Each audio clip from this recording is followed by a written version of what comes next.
Untuk acara selanjutnya menginjak pada sambutan yang terakhir, insya Allah akan disampaikan oleh Ibu Neng EM Marhamah Zulfahiz STHI MM selaku anggota DPR RI Komisi 5 Dapil 3 Provinsi Jawa Barat. Waktu dan tempat kami persilahkan.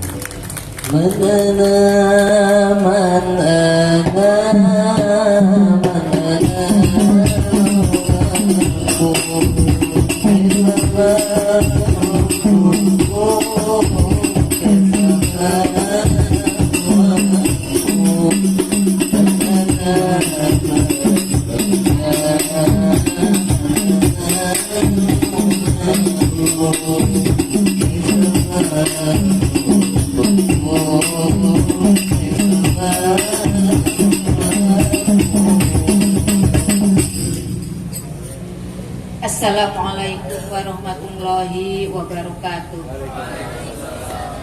Bismillah, alhamdulillah, assalatu wassalamu alaika wa ala alika ya sayyidi ya Rasulullah, alimni wa rabbini.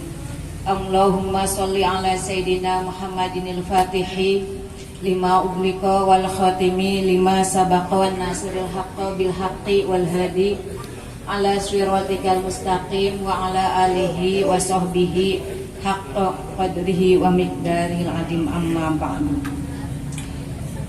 Anu kusim kuring diberi kahormat tur dimuliakeun ku Allah Subhanahu wa taala, ka pangesa Ketua MUI Kabupaten Cianjur Kiai Haji Raden Abdul Rauf.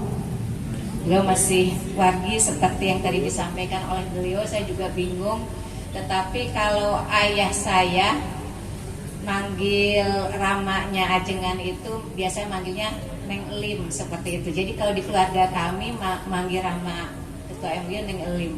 Saya juga bingung harusnya manggilnya apa kemudian ketua MUI. Akhirnya saya udah aja, saya manggil Neng Ajengan aja lah. Saya kalau manggil nama tak khawatir suul azab gitu, karena kan sebagai simbol ulama tertinggi di Cianjur adalah ketua MUI Kabupaten Cianjur. Yang saya hormati Bapak Dandi Rustandi, Bapak Camat Sukaluyu. Yang saya hormati Bapak Yayan Suryana, Kapolsek Sukaluyu, Kapangkur, sering belusukan di Naringkul ya, bangun jalan. Yang saya hormati Bapak Ian Sopiandi, Babin Kamtibnas Kecamatan Sukaluyu. Yang saya hormati para kepala desa se-Kecamatan Sukaluyu, pimpinan Ormas Sundawani Kecamatan Sukaluyu, pimpinan Karangtu Aruna se-Kecamatan Sukaluyu, dan tentu saja pengurus MUI Kecamatan Sukaluyu yang saya hormati, saya banggakan, yang baru saja dilantik. Semoga dengan kepengurusan yang baru ini semangat keulamaan di Sukaluyu semakin nanjar, semakin kuat silaturahimnya dan bisa menyelesaikan berbagai permasalahan yang terjadi, yang mana tantangan hari ini ke depan begitu rumit, pelik, dan banyak. Tidak hanya tantangan seperti di masa lalu, tetapi juga tantangan di digital dan lain sebagainya. Pemahaman agama di dunia medsos juga itu sering sekali harus kemudian kita arahkan oleh para ulama kita tentunya.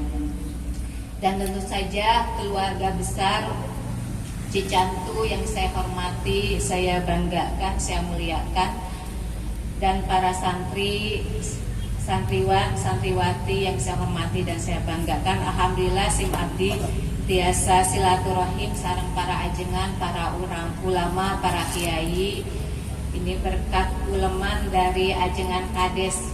Kalau Sukaluyu itu umaronya aja sudah ulama, jadi antara sinergitas ulama dan umaro itu sudah benar-benar terintegrasi dan menyatu. Contoh kepala desa di sini itu beliau seorang ulama, tetapi juga seorang umaro, karena beliau kepala desa juga ajengan.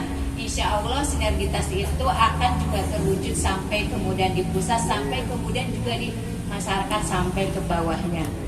Dan saya lihat memang juga permasalahan-permasalahan di Sukaluyu yang terjadi cepat terselesaikan karena antara ulama dan umaronya ya sudah menjadi satu kesatuan.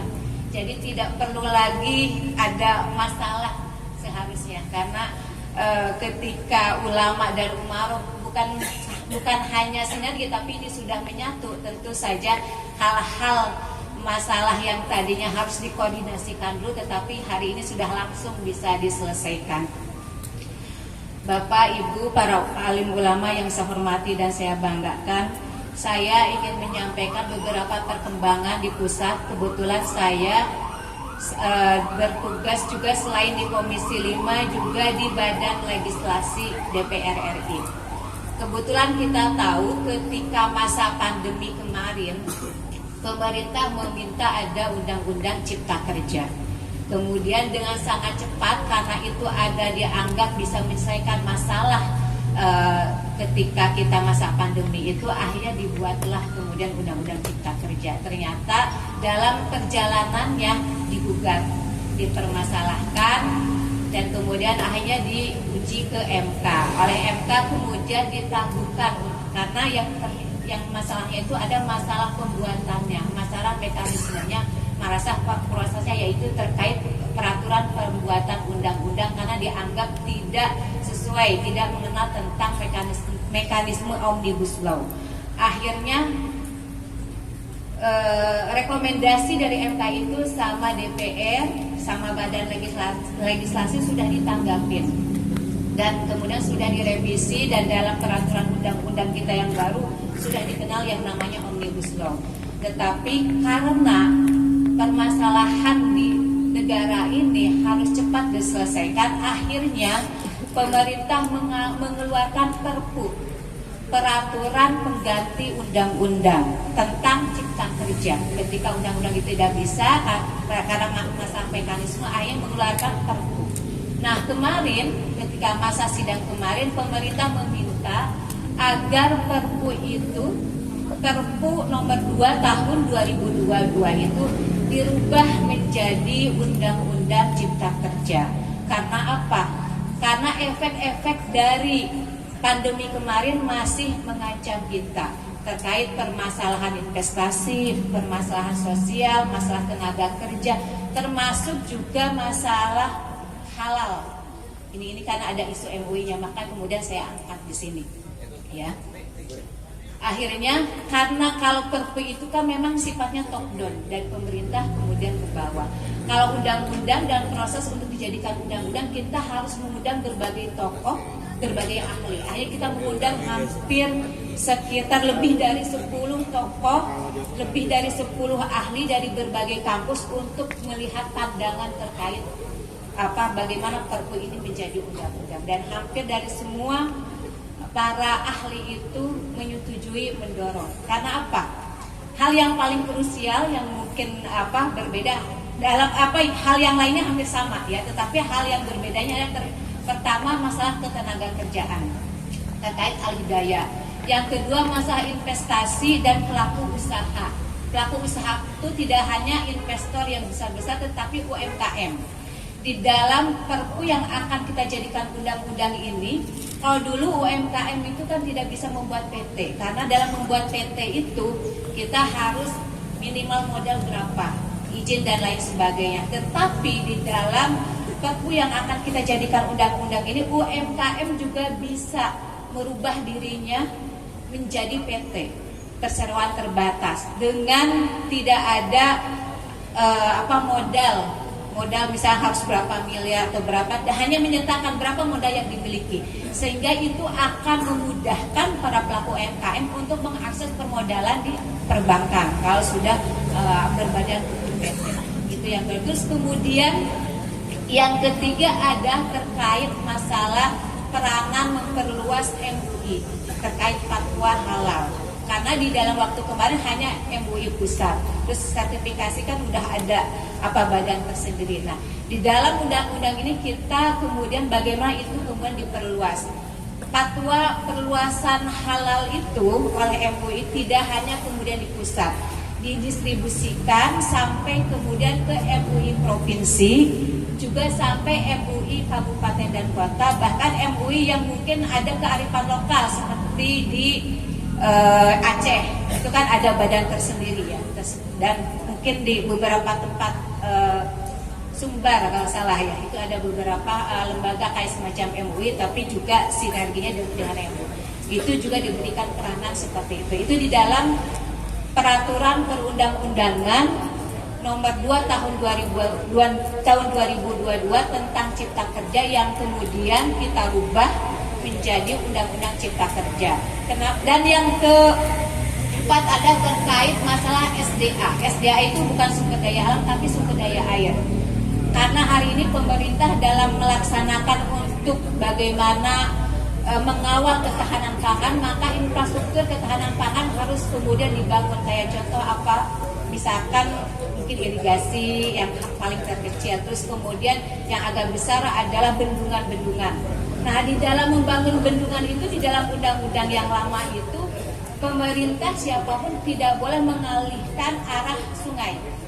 Tapi ketika wilayah itu akan dibangun kemudian bendungan, maka tidak mau harus ada sungai yang dialihkan agar sungai itu masih bisa teraliri ke masyarakat. Sedangkan wilayah di sini akan dibangun bendungan, kecuali kalau bendungannya sudah jadi kan.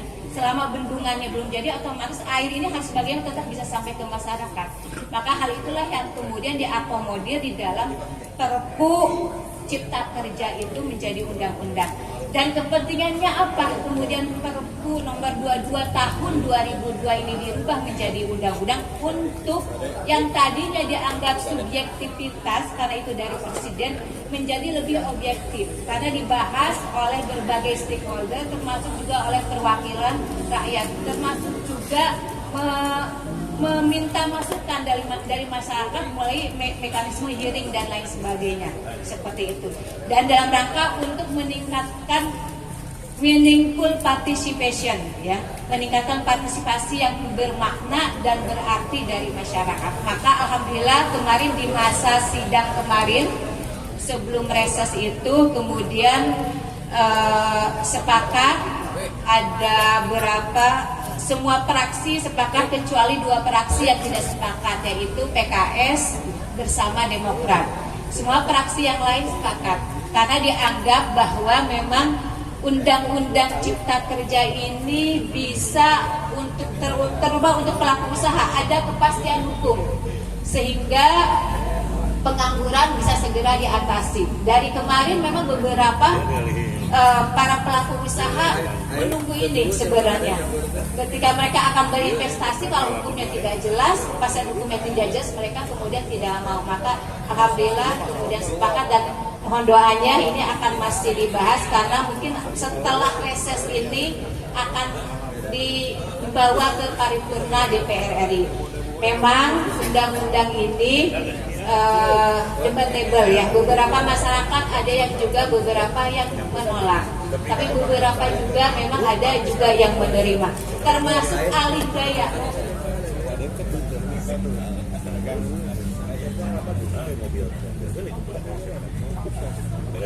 Termasuk alih daya itu ya, di situ ada juga yang biasa dipermasalahkan oleh buruh itu masalah UMR, ya itu juga kemudian dibahas gitu kan. Jadi tidak bisa memberikan pekerjaan tanpa UMR dan lain sebagainya.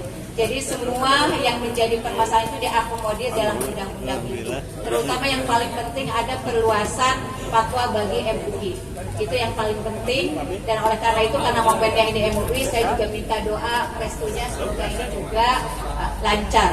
Mungkin bapak-bapak yang saya hormati dan saya muliakan, dari saya dicukupkan sekian. Iya, ulama orang. Selanjutnya Ibu mulai ulama. Simbolis ya. Sampaikan oleh ya. Penutupan. Karena akan ada simbolis pemberian jaket katanya. Jadi saya dicukupkan sekian atas segala kehilapan dan kekurangan, mohon maaf yang sebesar-besarnya. Dan satu lagi mohon doanya untuk para pemimpin kita, baik di eksekutif, di legislatif, semoga mereka semuanya diberikan amanah, semoga mereka semuanya hatinya diluluhkan agar senantiasa memikirkan rakyatnya, dan mohon doanya agar semua keputusan-keputusan yang diambil baik oleh legislatif maupun eksekutif menghasilkan keputusan keputusan yang bermanfaat bagi nusa bangsa serta agama. Begitu saja, terima kasih. Wallahul muwaffiq ila aqwamit thoriq. Wassalamualaikum warahmatullahi wabarakatuh. Waalaikumsalam warahmatullahi wabarakatuh. Tuh, BSPS lah.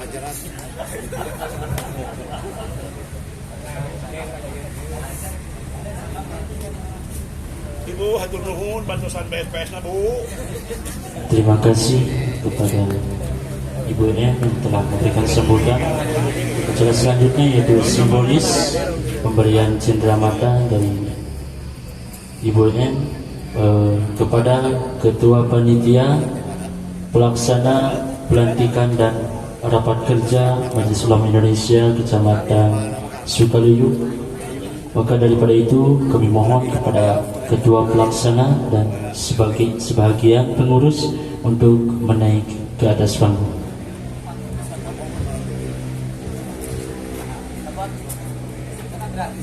Ada yang nyaho.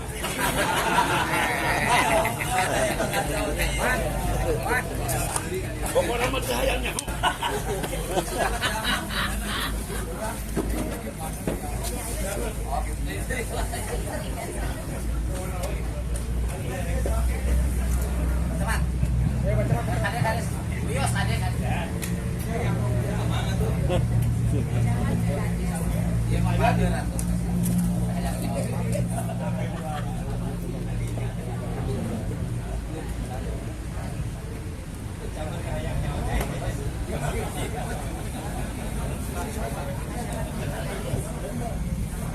Selanjutnya simbolis dari Bapak Camat kepada Ketua Panitia.